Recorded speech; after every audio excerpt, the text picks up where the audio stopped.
The CSS ecosystem has helped us a lot. There are three more or less components. Number one is the radar.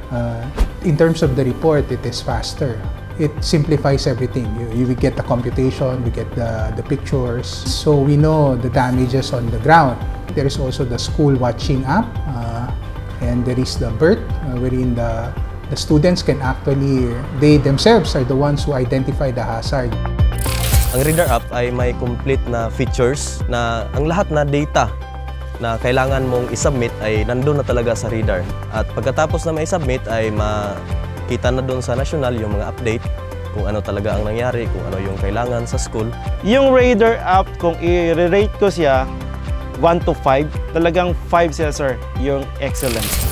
We are glad to say that we are having the DepEd Swap or yung school watching application na kung saan malaking tulong. Hindi lang sa part namin bilang SDRRM, maging sa buong eskwelahan na rin dahil mismong mga estudyante na lahat po ng mga hazards na nakikita nila, sila na mismo ang gumagawa at nag-identify at nagre-report na rin sa amin. Gustong-gusto ko po yung nai-involve ako dun sa action. Ako mismo na-educate na, meron palang gantong hazard. Mas aware pa yung school, mas mabigyan nilang pansin yung mga hazards namin. We are the School Watching Team, batang empowered and resilient team of Bulian National. Na-feel ko po kanina habang nagpe-present po kami sa harap is excitement, tapos po masaya kasi po nakikita ko rin po sa mga mukha po nila, sa mga bata na nag-i-enjoy sila. Kung sakali man pumalupat ang ating flashlight, meron po tayong posporo at tangkila. Nung sa birth training po, na-develop po yung aking self-confidence. Nung nakikisalamuha na po ako sa mga iba't ibang bata. Learn, survive, and be protected. Maganda itong module na ito at dapat ay talaga ay spread sa buong Pilipinas kasi maganda yung program.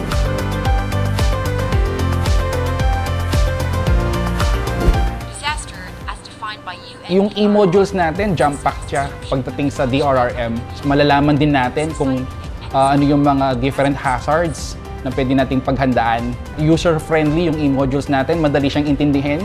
Kahit sino man, pwede siya sa e-modules natin. Magagamit ito na material.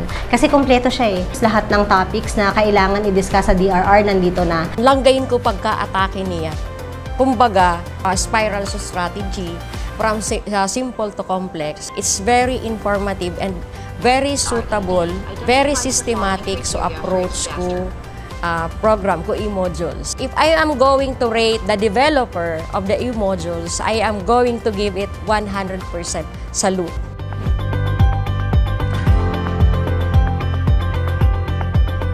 Yun nga, nagbigay din ng seed capital si Save the Children, and with the help of that seed capital, nakapag-procure sila ng mga DRRM equipment and supplies na ginagamit nila sa kanilang mga trainings. So nagka-map po kami dun sa mga gamit na na-purchase po namin. For example po, yung mga info wall po namin, yung DRR wall namin, fire alarm, fire extinguisher po, then yung mga thermal scanner na ginamit namin. Kumbaga po yung mga dating ninanais lang na po namin mga gamit. Nagkaroon na po kami ngayon. So malaking bagay po yung pagbibigay ng seed grant ng Save the Children sa school po namin. Yung SDRRM team po ay kailangan po talaga ng paaralan natin para po ma-address po natin yung mga pangangailangan ng school during, before or after na may typhoon, earthquake, or other na sakuna. So napaka-importante po na tumutulong or nagpa-participate po yung barangay sa paaralan. Unang-una po, ang paaralan po ay nasa loob ng isang barangay or parte siya ng komunidad ng barangay. Kailangan po ng good communication para po lahat po ng programa, ng mga projects, activities po na para sa mga bata is maging maayos po yung daloy. Sa ikagaganda po at ikapagtatagumpay po ng anumang pong programa na pinaplano po ng bawat isa. Nandito po ang barangay para po tumulong at umasiste po sa anumang pong pangangailangan ng mga guro at mag-aaral. Yung barangay, yung magulang at yung eskwelahan, talaga po dapat lang magkakasama po yan para po malaking bagay po yung magagawa po na sama-sama. We constantly remind our local DRRMOs to coordinate with the barangays and the school when it comes to DRRM programs. We highly encourage them to really onboard the education sector because at the end of the day, isa ito sa ating vulnerable sector na nasa community, yung mga estudyante po natin.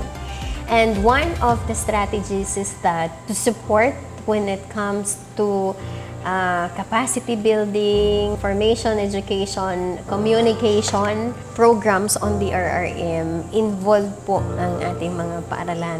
Nakakatuwa yung CSS. Nabibigyan tayo ng a deeper understanding on what will be our role. Hindi kasi natatapos doon sa eto lang, pagpondo. Hindi. Nabibigyan tayo ng a deeper responsibility ang ating mga eskwelahan, ang community, paakyat ng ating LGU. Kaya napaka-importante po ng coordination.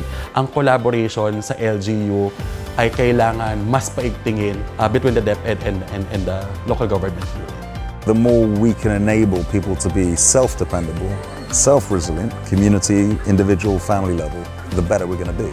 And the more we can make disasters less disastrous, you know, that's building resilience, and that's really going to help countries like the Philippines, I hope. When we started this project, I think we all hope that every school in the Philippines will be safe for children. I hope that after all the 45,000 schools have gone into CSS Radar School Watching App, that we can really have a safe school for each child before, during, and after a disaster. On behalf of DepEd Region 3, I would like to extend my deepest appreciation and gratitude to Save the Children and Prudence Foundation for partnering with us in our DRRM programs and in our efforts to protect and prepare our children in times of disaster. Ito ngayon ang kinakailangan ng buong mundo, to be ready for any disaster.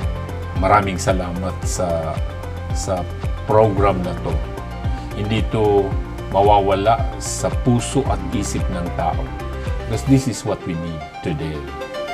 They are empowered. So we are very excited for future engagements and partnerships para sa bata. No? So this is actually aligned with the DepEd's matatag, very resilient DepEd.